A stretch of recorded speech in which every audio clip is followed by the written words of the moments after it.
Vorrei rispondere sì, assolutamente, senza sfumature. In realtà secondo me qualche nota a margine va fatta.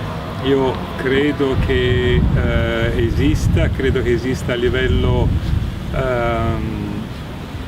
dei geni, quindi a livello inconscio sicuramente esiste, subconscio sicuramente esiste, perché sono tante tracce che assorbite rimangono senz'altro dentro di noi e siamo in grado di reesprimerle.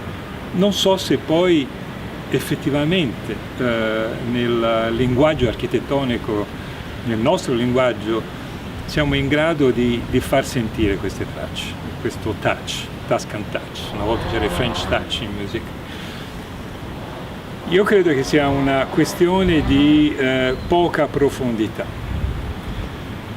E a volte, dicevo prima, a livello subconscio, c'è la coscienza di appartenere a questo mondo culturale in architettura, e forse questa coscienza è molto conoscenza, molto nozione e poca percezione interiore. E questo secondo me è il limite, è il vincolo, crea la difficoltà nel creare un racconto che sia contemporaneo e che sia al tempo stesso anche toscano.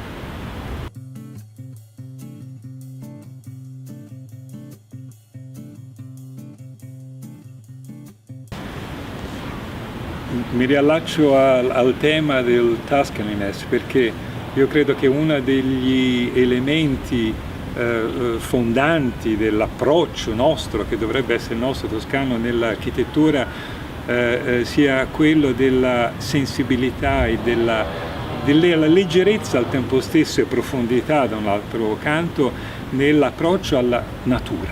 Quindi l'architettura e la natura, le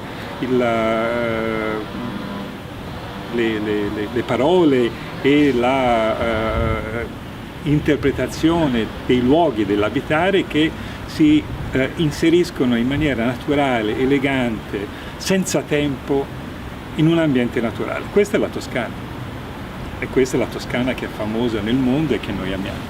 Per cui nella interpretazione della natura, l'architetto toscano, ma tutti gli architetti, in questo secondo me, nel momento in cui noi siamo portatori di questo linguaggio, di questo messaggio, possiamo in qualche modo diffonderlo nel mondo. Ha necessità di aver sempre presente dentro di sé che si sta dialogando con altre entità, cioè i luoghi aperti, i luoghi naturali sono luoghi che aspettano delle parole, che non aspettano delle violenze, che aspettano delle parole per creare alla fine un racconto unitario. E le nostre città, i nostri villaggi, i nostri borghi sono il risultato di questa sensibilità, di questo approccio. Io non amo molto la natura. Guarda, dico una cosa che potrebbe sembrare contraddittoria. Non amo la natura, cioè la amo, però mi annoia la natura vergine.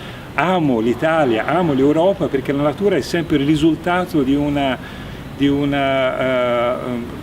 contaminazione, se vogliamo usare una parola che adesso va anche troppo di moda, di un rapporto stretto e costante con l'uomo e con le architetture dell'uomo. Detto questo, e lì sta la grande risorsa e il grande rischio, bisogna trovare con naturalezza e senza rifugire alla complessità di questo rapporto che si sta creando, la misura giusta nell'affrontare la natura. Quindi risorsa e problema.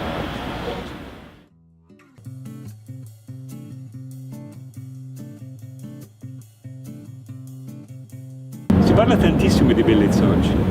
E questo è, io personalmente ne parlo da molto tempo, io ritengo che sia una delle necessità assolute, perché oggi siamo portati a pensare che l'abitare abbia bisogno di maggiore attenzione al come si costruisce, alla sostenibilità delle nostre costruzioni. Secondo me il valore bellezza che va in qualche modo, che va assolutamente aggiunto ai valori fondamentali dell'architettura, è al primo posto nella definizione della sostenibilità di un edificio, anche perché una architettura che non sia tecnicamente voluta, o un'architettura che non si inserisca in maniera appropriata nel nostro nuovo, giustissimo concetto e punto di vista della ecosostenibilità, crea un danno materiale, crea un danno al nostro corpo, alla collettività in questo senso. Ma un'architettura che non porti con sé e non riproduca dei concetti di bellezza, crea un danno ancora maggiore, perché è come se fosse un veleno che piano piano si instilla nelle nostre coscienze fino a farci scambiare il brutto con il bello senza accorgersene. Questo è un danno che non riguarda soltanto la nostra generazione, riguarda tutte le generazioni.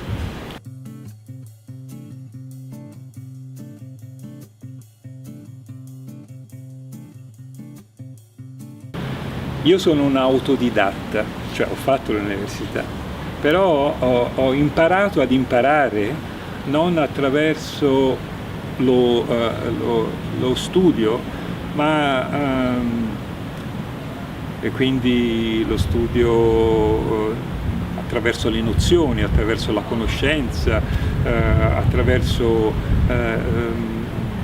l'approfondimento delle storie degli architetti che ci hanno preceduti, della storia delle loro opere, che è una materia fantastica, bellissima, ma che ho visto, fra l'altro ho toccato con mano, come molto spesso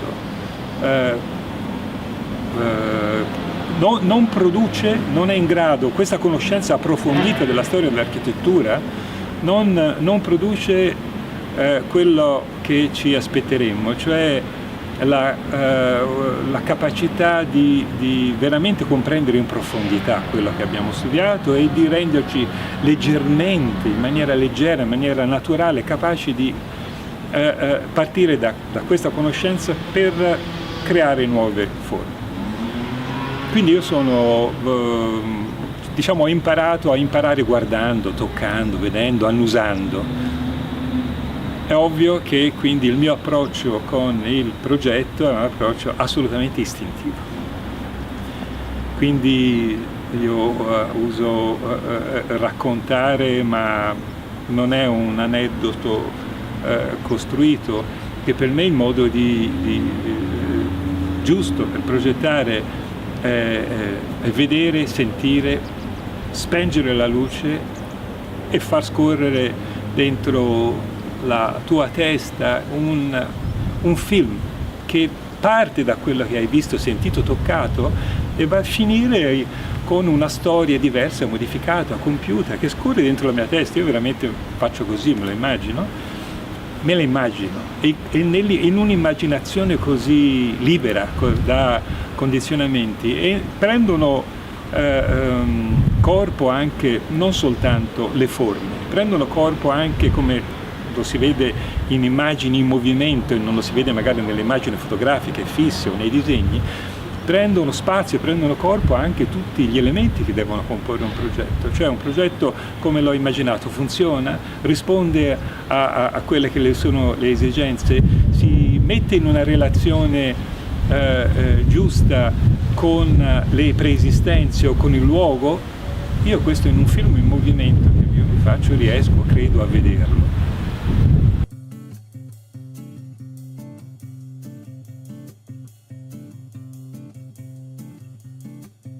Io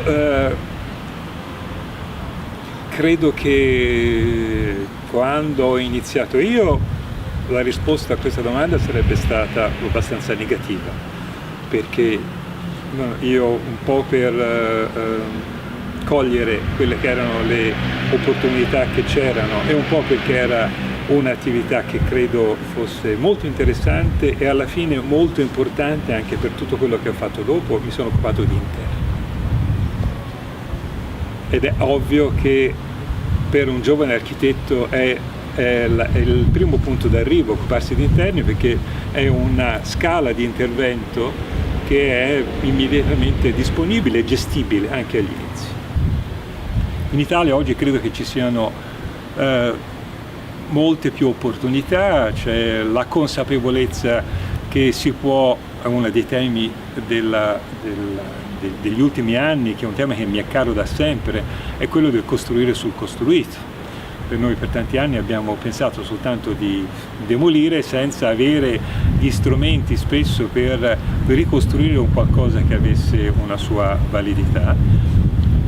Il tema che ha risollevato Piano e tanti altri, ma ci pensiamo da tempo, io ho una parola a cui sono affezionato e che non so se è già stata usata, ma comunque ci lavoro da 20 anni e 20 anni fa volevo fare un libricino su questo che non ho mai fatto. La parola è riarchitettura, cioè fare architettura utilizzando, così come si fa in cucina, utilizzando ingredienti che facevano parte di altre ricette.